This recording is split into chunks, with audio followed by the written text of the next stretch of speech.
The day I learned my own son had taken my name off the deed, my hands stopped trembling and my heart turned cold. He thought he had won. He thought an old woman like me would bow her head and accept being erased. But what he didn't know was that my silence was my first weapon. I didn't scream, I didn't beg. I signed nothing more. And I smiled as if his betrayal had already written his own downfall. Because deep inside I knew the law remembers what children try to forget. That house carried every sacrifice of my life. Every late-night shift, every torn shoe I walked in just to pay another installment. To have my son strip it away was not just theft, it was betrayal, carved into my very bones. And yet, what I did next, he never saw coming. Tell me, if your own child stole the roof over your head, what would you do? Subscribe now, because this is not the story of loss. This is the story of justice. I was not born into wealth, nor into comfort. My story, like so many mothers, began with struggle. I married young, thinking love would shelter me from life's storms, only to find myself alone before my child had even learned to walk. His father left, chasing new dreams with another woman, leaving me with nothing but debts, a hungry baby, and a roof that leaked every time the Maine winter howled against the shingles. I still remember holding my son in my arms, wrapped in a thin blanket, as the snow piled against the windows. My hands were cracked from washing dishes in a roadside diner, my back aching from scrubbing floors, and yet I whispered promises into his tiny ears. Promises that he would never feel abandoned. Promises that I would carry the weight of the world if I had to, just so he could stand taller than me one day. Every paycheck was split before it ever reached my hands. Half to rent, the rest to baby formula, shoes, and second-hand clothes. When he was 2, I made the boldest decision of my life. Instead of throwing rent money into a landlord's pocket forever, I began saving for a home, a place of our own. It wasn't easy. I worked double shifts, first at the diner, then cleaning offices late into the night. My body was often so tired that I fell asleep in my uniform. Some mornings my son tugged at my sleeve, whispering, "Mama, you forgot to change." But I would smile and tell him, "One day this will all be worth it. One day you'll thank me." The first house I could afford was small, crooked at the corners, with peeling paint that smelled of rot when the rain came. The bank man looked at me with suspicion when I signed the papers, as if a woman like me had no right to own land. But I signed anyway, my hand steady even when my stomach was empty. That house became our fortress. Every wall echoed with laughter, tears, and the sound of determination. I repaired it board by board, nail by nail, sometimes with neighbors lending tools, sometimes alone with nothing but stubborn willpower. Each improvement carried a story. The patched-up roof that leaked less each year. The kitchen floor I laid tile by tile until my knees bled. The porch swing where I read bedtime stories when the nights were too hot to stay inside. And my son, he grew up watching it all. Watching a mother who refused to collapse. Watching how I stretched every dollar until it screamed. How I wore the same winter coat for 7 years so he could have a new one every season. When he wanted to join the school baseball team, I worked Sundays to buy the glove. When he wanted to attend a class trip, I pawned the necklace my own mother had given me. And when he wanted to go to college, I mortgaged the house I had already paid half of, just to give him a future. He was my pride. Every sacrifice, every sleepless night, every dollar spent on him instead of me. It all felt worth it when I saw him step across that graduation stage. I clapped until my hands burned, tears streaming, whispering to myself, "This is my reward. His success is my proof that I didn't fail." But the truth about sacrifice is this: the world rarely applauds mothers for what they give up. Nobody sees the nights I ate toast so he could have meat. Nobody hears the silent cries into the pillow when the bills piled higher than my spirit. And yet, I endured because love, I thought, was enough. After college, when he got his first good job, I believed the tide had turned. I imagined him taking some of the burden off my shoulders, maybe helping fix the broken stairs, or buying groceries once in a while. Instead, his visits grew fewer. His tone grew colder. And when he did come by, His eyes didn't rest on me. They rested on the house. This house, it wasn't just wood and nails, it was my blood, turned into walls, my sweat, pressed into the beams, my very life poured into a deed with my name on it. And I had always believed that when I was gone, this house would pass naturally to him, but never, never did I imagine he would try to rip it from me, while I still breathed.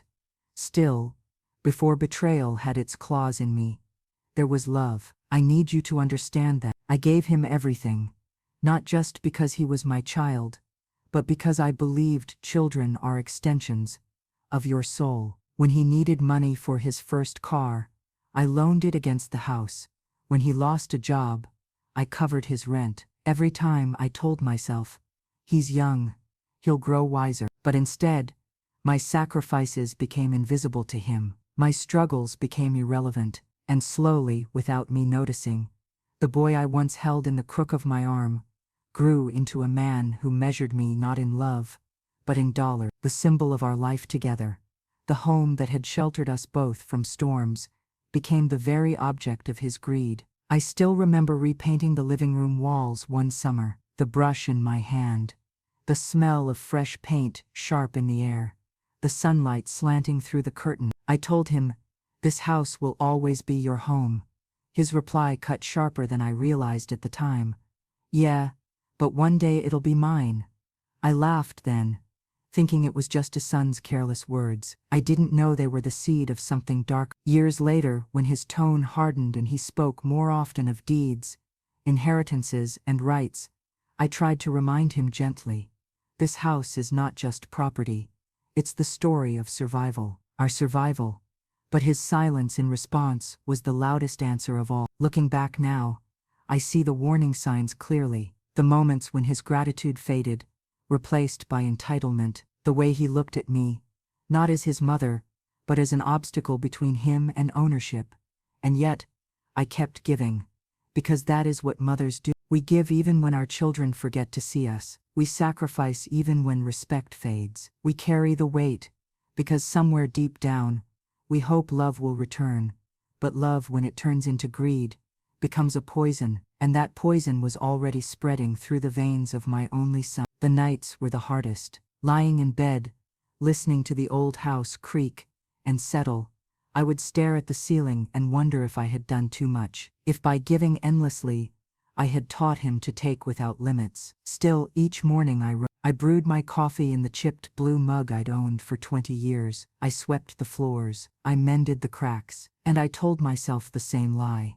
He'll remember. One day, he'll remember what I've done. But life has a cruel way of showing us the truth. Because the boy I sacrificed for, the man I raised with every ounce of my soul, was already planning to erase me. And the first step of his plan was to erase my name.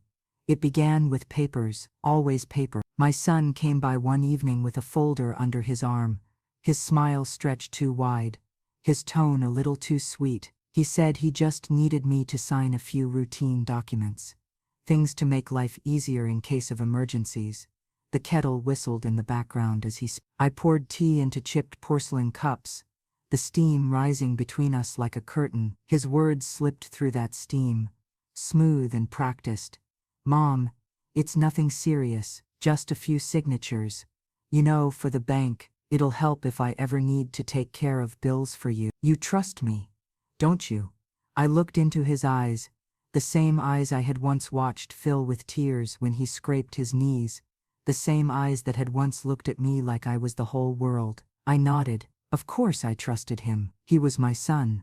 The pen felt heavy in my hand. I signed, thinking I was securing peace for the future. I didn't realize I was signing myself out of my own life. Weeks passed before I learned the truth. I was at the county clerk's office, renewing a property tax exemption for seniors. A friendly clerk pulled up my records, humming softly as her fingers tapped the keyboard. Then, she frowned. "That's strange," she muttered.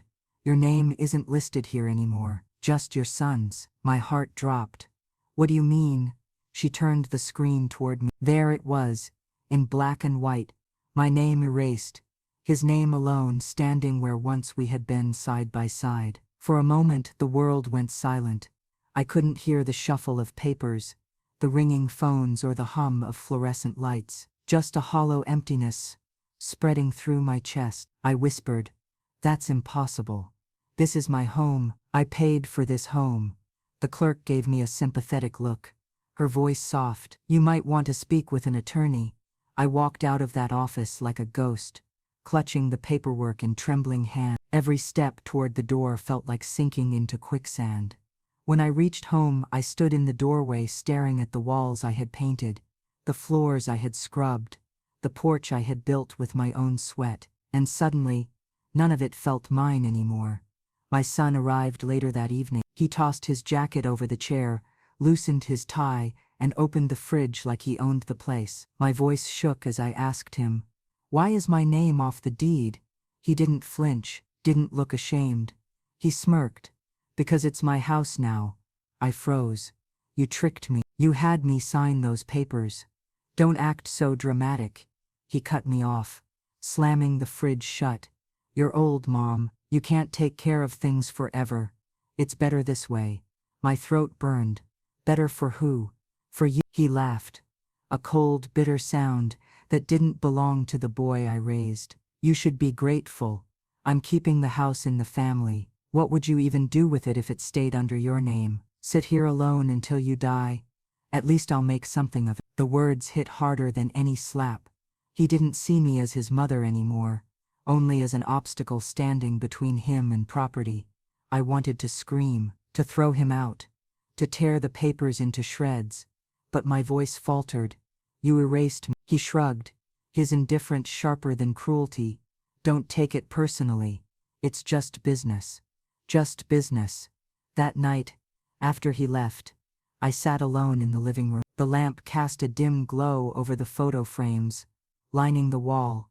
His childhood pictures, his graduation cap, the family portrait where I had held him proudly against my chest. I stared at those faces, wondering when love had turned into ledger lines. My son had not just stolen my house. He had stolen the story of my survival, the very proof that my sacrifices had meaning.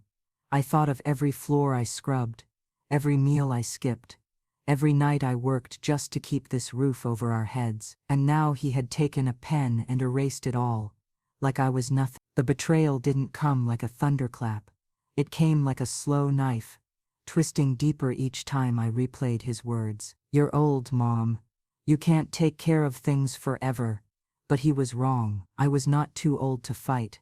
For days I lived in silence, carrying the weight of his betrayal. Neighbors greeted me, unaware of the storm tearing me apart inside. I brewed my coffee each morning, swept the porch each evening, but every corner of the house felt poisoned, and yet beneath the sorrow a flame began to burn. Small at first, fragile but growing with every reminder of his cruelty, because betrayal has a way of birthing resolve. I remembered a lesson life had taught me long ago.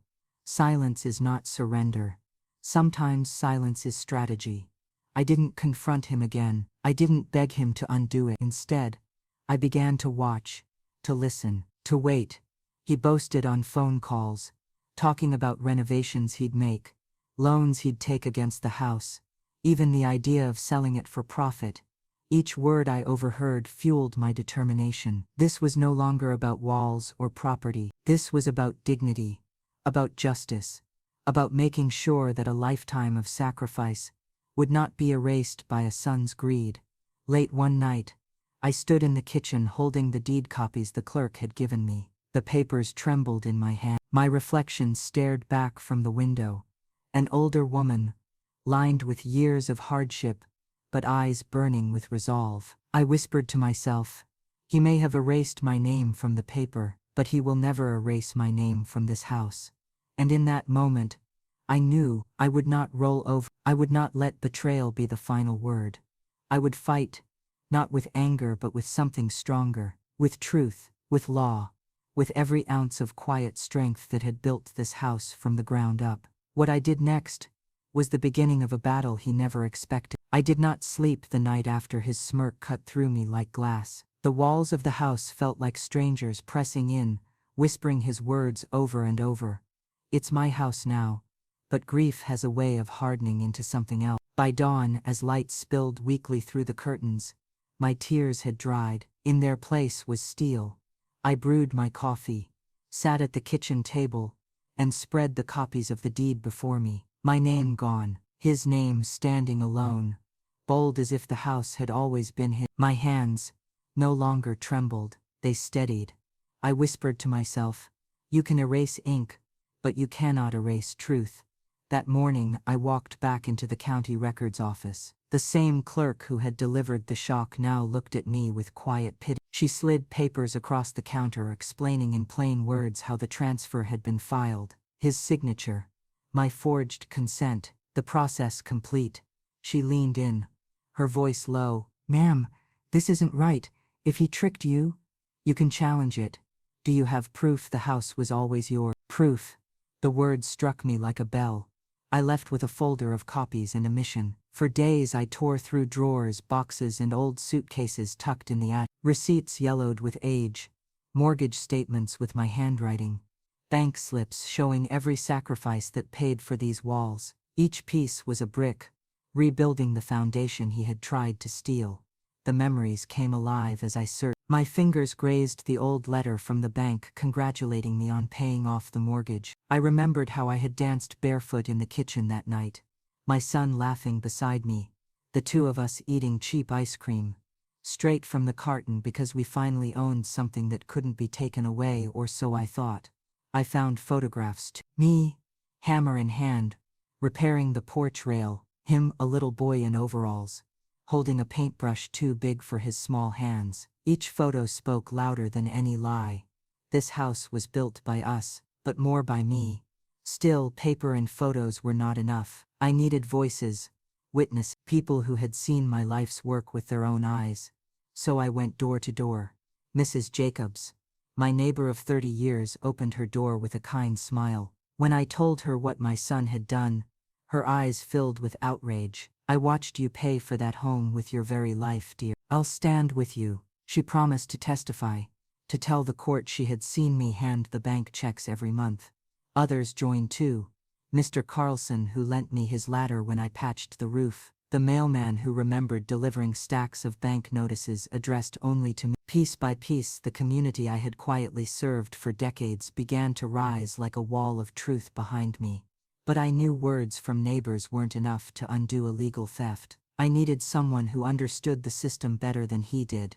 That's when I walked into a lawyer's office. The building smelled of leather and dust, the kind of place where battles were fought on paper instead of fists. A middle-aged attorney named Harris listened as I laid out my story, his brow furrowed deeper with every sentence.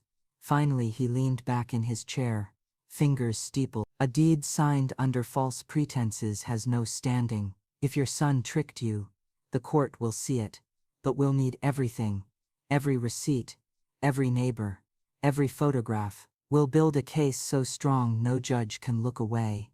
I nodded, my voice steady. "I've lived my life fighting quietly. This time I'll fight loud." He smiled, just a little. "Then let's begin."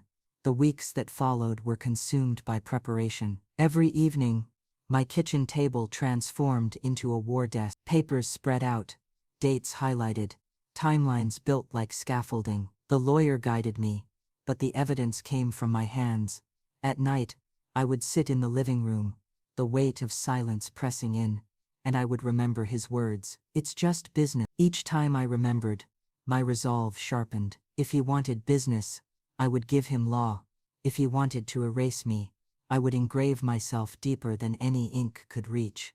Still, there were moments of doubt. Alone in bed, I sometimes wondered if I was strong enough, if fighting him would destroy what little family tie we had left. The thought of walking into court, of pointing at my own son as the thief of my dignity, made my stomach twist. But then I would rise, open the drawer of evidence, and hold the mortgage receipt in my hand. My handwriting stared back at me, steady and proud, proof that I had carried the weight alone.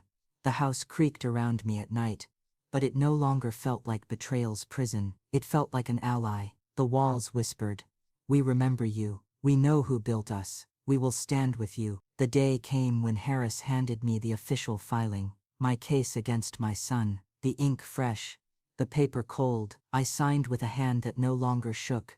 As I pressed the pen to paper, a calm washed over me. Not rage, not sorrow, calm. Because revenge, I realized, is not always fire. Sometimes it is ice, controlled, patient, unyielding. That evening I sat on the porch as the sun dipped low. The paint on the railing chipped beneath my fingers. But I didn't mind. I looked at the horizon and whispered, "You took my name off the deed. But soon, you will hear it spoken in court, in front of everyone." And for the first time since betrayal struck, I smiled, because I was no longer a victim. I was preparing for war, and my son had no idea the storm I was about to unleash. The courthouse smelled of old wood and paper, a place where lives were rewritten, not by blood, but by ink and judgment. The morning of the first hearing, I walked up the stone steps with my head held high. My shoes were worn, my coat faded, but my spirit was sharper than it had ever been. Inside, my son was already waiting. He leaned back in his chair at the defense table, a smirk playing at the corners of his mouth. His suit was crisp, his tie perfect, his arrogance thicker than the perfume of the woman sitting beside him. He didn't even look at me, just shuffled his papers as if this were already settled. To him I was a relic, an old woman who couldn't fight back. But as the judge entered, as the gavel struck wood, I knew this was the moment my silence would break. The lawyers began. His side painted him as the dutiful son, stepping up to protect family property, because his mother was too old to manage affairs. His attorney's voice dripped with false concern, a picture of filial responsibility. I listened, my face calm, though inside my chest my heart pounded. Each lie felt like another knife, but I had brought my shield. When it was our turn, Harris rose. His voice was firm, steady, the kind that cut through the fog of deceit. "This is not a case of protection. This is a case of theft. A son who deceived his own mother to erase her name, her rights and her life's work from the deed of her home." The courtroom shifted, heads turned. My son's smirk faltered for the briefest moment. Harris laid out the evidence like dominoes falling one by one. The original mortgage papers with my signature, the payment receipts in my handwriting, the letter from the bank, congratulating me on completing the loan, each piece placed carefully before the judge, each one hammering at the false story my son had spun. Then came the witnesses. Miss Jacobs spoke first, her voice trembling with age but strong with truth. I watched her pay for that home, month after month, year after year. She worked herself to the bone for it. I saw it with my own eyes. The judge nodded, making notes. Next came Mr. Carlson, who described handing me tools, watching me fix what others would have paid contractors to do. Then the mailman, recalling years of mortgage notices delivered to my name alone. Every word struck him like a hammer. His face reddened, his jaw clenched. He whispered angrily to his lawyer, who tried to object, but the judge waved him off. I sat still, my hands folded, watching the walls of his lies collapse around him, and then it was my turn. I rose slowly, every eye in the room fixed on me. The judge gestured for me to speak. My voice did not shake. "This house is not just wood and brick, it is my life. Every tile on that roof was bought with my labor, every nail hammered with my sacrifice. I wore shoes until they split open just so I could pay the mortgage. I skipped meals so my son could eat. I worked 3 jobs so he could have the education he wanted. And now he stands here, erasing me with the stroke of a pen, calling it protection." The courtroom was silent. Even the air seemed to hold its breath. I turned, my eyes locking on his. "You did not protect me. You betrayed me." He shifted uncomfortably, his smirk gone, his eyes darting away.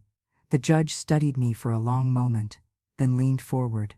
"And do you have anything to say about signing those documents?" I nodded. Yes.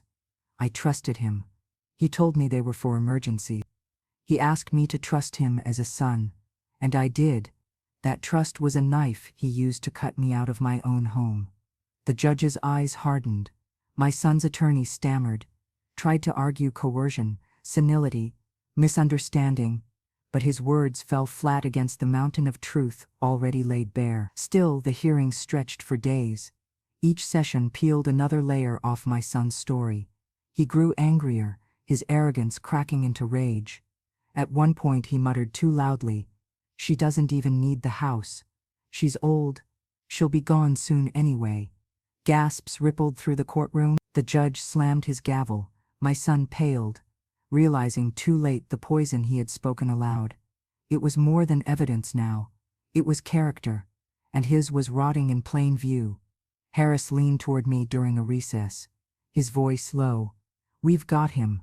Just stay steady." I nodded, though inside my chest a storm raged. Watching your child, the one you raised with love, expose his greed so nakedly, it cut deeper than any wound, and yet each cut only hardened my resolve. Because revenge was not anger anymore, it was justice unfolding. As the final day approached, Harris prepared closing arguments. I spent the night before sitting in the living room, staring at the photos on the wall, his childhood smile, my younger self holding him close. The memories ached, but I whispered to them, "Tomorrow I reclaim us both. Tomorrow I write the ending." He never expected. When morning came, the courtroom filled more than before. Neighbors, curious strangers, even distant relatives gathered. Word had spread.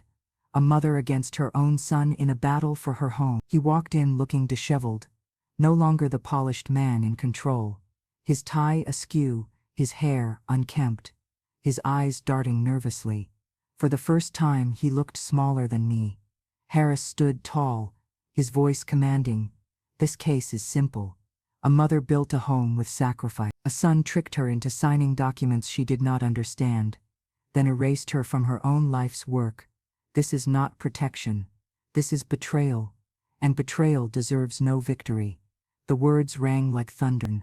His lawyer stammered one last time about family unity and future security, but the judge's eyes had already hardened. As I sat there, calm and steady, I realized something profound. Revenge doesn't always scream. Sometimes it waits. It builds. It lets the guilty speak until their own words condemn them. And that is exactly what was happening, because my son's downfall was no longer in my hands. It was in his arrogance, his greed, his own careless words. They had built the case against him better than any lawyer could. The gavel struck. The judge leaned forward. "I will deliver my decision in the next session." My breath caught. Not yet, not final, but in my heart I already knew. The tide had turned, and what came next would be the moment he could never erase. The courthouse was packed on the morning of the final session. Word had spread beyond neighbors and relatives. Strangers filled the benches, whispering as the clerk called the case. Reporters scribbled in notepads. Even the bailiff looked restless, as if he already knew this verdict would echo far outside these walls. I sat at my table, hands folded, my face calm. My son sat across the room, but he was not the man who had smirked at me weeks before. His eyes were shadowed, his suit wrinkled, his tie loose. He shifted constantly, tapping his fingers on the desk, whispering harshly to his lawyer. For once he looked like the child again, the child caught in a lie too big to cover. The judge entered, gavel striking wood. The sound thundered through the room, silencing every whisper. When we sat again, the judge's eyes swept the courtroom. His gaze lingered on me, then on my son. His voice carried the weight of the law and the judgment of a father. "This case has been long, and it has been painful," he began. "It is always a tragedy when family stands against family in this way, but the court is not here to mend relationships. The court is here to uncover truth." My son shifted, his jaw tight. The judge continued, his voice measured but sharp. "We have heard witnesses. We have seen documents. We have weighed testimony. And the truth is clear." The silence was deafening. "This house," the judge paused, his eyes drilling into my son, "was built and paid for by the mother. The deed was altered through deceit, under the guise of trust. The son sought to erase his own mother from her rightful home. Gasps rippled through the crowd. My son paled, his hands gripping the edge of the table. The judge's voice grew louder, echoing off the paneled walls. You tried to erase your own mother, but the law does not erase love, sacrifice, or truth. It remembers, and so does this court. The gavel struck once, the sound sharp as thunder. The deed is hereby restored to the plaintiff, her name reinstated as sole rightful owner. The fraudulent transfer is void. Furthermore, the son is ordered to pay all legal costs and restitution. The room erupted. Murmurs, gasps, even applause from some benches. I sat still, breathing slowly, letting the words sink into me. My name restored, my life returned. My son, on the other hand, broke. He stood suddenly, his chair scraping loudly. This isn't fair. She doesn't deserve it. That house should be mine. His voice cracked, desperate, the arrogance stripped away, leaving nothing but greed naked before the world. The judge slammed his gavel again. Sit down or you will be removed from this courtroom. But he didn't sit. He turned, shouting at the gallery. You don't understand. I took care of her. I deserve. Laughter cut him off. Harsh, bitter laughter from the benches. A neighbor hissed. You took care of nothing. She carried you your whole life. The humiliation burned across his face. His eyes darted wildly, searching for support, but found none. Even the woman who had sat beside him in earlier hearings had slipped away, leaving his chair empty. He was alone. And I was the community that had watched me struggle, the neighbors who had lent me tools, the friends who had seen me build my life. They were all there, and they saw him now for what he was. The judge leaned forward, his voice cutting through the chaos. Son, you should be ashamed. You stood here and spoke of family, of protection, yet your actions betrayed the very foundation of both. A man who robs his mother of her dignity has no honor in this court. My son sank back into his chair, his face crimson, his hands trembling. I did not gloat. I did not smile. I only breathed, steady and calm, the weight of years lifting from my chest. Revenge was not fire burning in my veins. It was cool air filling my lungs. The court adjourned, the gavel falling like the closing of a coffin. As people filed out, whispers followed him like shadows. Words sharp enough to cut, shameful, ungrateful, a mother's betrayal. He tried to leave quickly, head bowed, but the crowd parted in silence, letting him walk alone through the aisle. Not one hand reached to comfort him. Not one voice offered support. Public humiliation is not always loud. Sometimes it is the deafening silence of everyone turning their back. I remained seated a moment longer, my fingers grazing the wooden table, grounding myself. The house was mine again, but more than that, the truth was mine. When I finally stood, I walked slowly toward the exit. As I passed through the doors, the sun hit my face, warm, steady, like a benediction. Outside, reporters pressed forward, questions flying. How do you feel about winning? What would you say to mothers facing betrayal like this? I stopped, my voice calm. I feel what I've always known. Real family respects you, not just your money. The words hung in the air, a truth so sharp it cut deeper than any verdict. Behind me, my son's voice rose in frustration, still shouting at no one who would listen. His words were swallowed by the crowd, ignored, irrelevant, because the story was no longer his. It was mine. The courthouse steps felt different when I descended them that day. Weeks before, I had walked up them carrying the weight of betrayal, each stone heavier than my heart could bear. But now each step down felt lighter, as if the building itself was releasing me. The papers restoring my name were tucked safely in my bag. Yet it was not the ink that gave me peace. It was the truth. The truth had been spoken in front of strangers, carved into law, and sealed with the gavel's strike. Still, the wound of betrayal lingered. You cannot erase the sting of hearing your own child call you useless. You cannot wash away the memory of a son, smirking as he erases you. But you can choose what to do with that pain. I went home that evening. Home, How powerful that word felt again. I opened the door slowly, inhaling the familiar scent of old wood, of coffee grounds, of memories too deep to ever be erased. The house greeted me like an old friend, the creak of the floorboards, the hum of the refrigerator, the sunlight spilling across the kitchen table. Everything whispered, "You belong here. You always did." I walked through each room slowly, my hand trailing along the walls. The living room where I had once rocked him to sleep, the hallway lined with photographs, the kitchen where my hands had prepared thousands of meals, even when there was little to cook, and finally the porch. The swing still stood, though rusted at the chains.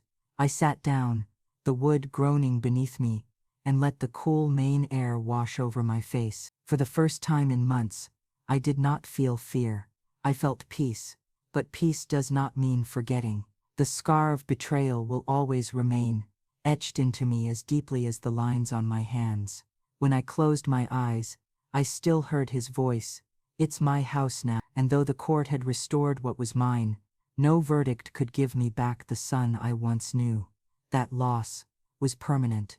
In the weeks that followed, neighbors stopped by with pies, casseroles, and warm words. Some hugged me tightly, others simply patted my hand and whispered, "We're proud of you." Their support reminded me that blood is not the only measure of family. Sometimes family is those who see you, who respect you, who stand beside you when the storm hits. I repaired what needed mending. The front steps were loose again, so I hired a local handyman. Together we replaced the boards. As he hammered the final nail, I smiled softly. Something broken can always be rebuilt. Inside, I repainted the front door a bright shade of blue. Fresh, vibrant, defiant. As the brush stroked across the wood, I thought, this is a new beginning. This door will open to peace, not betrayal. And yet every so often I caught sight of my son in town, head low, shoulders hunched, whispers trailing after him like shadows. People no longer greeted him with respect. They turned away. Some muttered, "That's the one who stole from his mother." His punishment was not prison bars. It was something worse. The loss of honor, the exile of respect. He avoided me. We never spoke again, and though a part of me grieved, another part accepted it, because respect once broken cannot always be rebuilt. One evening as I sat by the window with a cup of tea, I whispered to myself, I raised him with love, but he chose greed, and I cannot carry his choices any longer. Letting go was the final act of revenge, not clinging to the hope he would change, not begging for apologies that would never come, simply living, free and dignified, while he carried the weight of his own actions. The seasons shifted. Summer warmed into autumn, the trees outside burning gold and red. I raked leaves from the yard, each pile a reminder that cycles always turn, that endings bring new beginnings. Neighbors waved as they passed. Children played on the sidewalk. Life steady and calm went on. And I, the woman who had once sat in silence watching her name disappear from the deed, had become something else. Not a victim, not even just a survivor. I had become whole again. The truth is this: money fades, houses crumble, names can be erased from paper, but dignity lives as long as you defend it. As I painted the last stroke on the front door, I stepped back and whispered a truth the world should never forget. Real family respects you, not just your money. The wind carried the words soft but strong across the yard. And in that moment, I knew my story was no longer just mine. It was for every mother who had given everything, only to be betrayed. It was for every father erased by greedy hands. It was for every soul who needed to hear, "You can fight, you can reclaim, you can find peace." That night, I slept deeply, without fear of eviction, without the weight of betrayal pressing on my chest. The house creaked gently around me, no longer haunted but alive with memory and victory. And when the morning light broke through the window, I rose with it, ready for whatever came next, because revenge was complete. Peace was mine. When I look back now, I don't see just a court case. I see a lifetime of sacrifice placed on trial, and a truth that could not be erased. Betrayal may come from the hands we fed, the children we raised, the family we trust. It cuts deeper than any stranger's knife. But here is what I've learned. Betrayal does not define us. Our response does. I did not fight my son with rage. I fought him with truth. I did not seek revenge through destruction, but through dignity. And in the end, it was not me who stood humiliated. It was him. Real family does not erase you. Real family does not measure your worth in deeds or dollars. Real family respects you, not just your money. That is my story. But now I want to hear yours. Have you ever been betrayed by the very people you trusted most? Over money? Over property? Over the things you sacrificed your life to build? How did you respond? Did you stay silent, or did you fight back? Share your story in the comments, because you never know who might need to hear it, who might find courage in your words. And if my story touched you, if it reminded you of the power of dignity, subscribe, like, and share. Because no matter who tries to erase you, remember this: truth will always find its way back.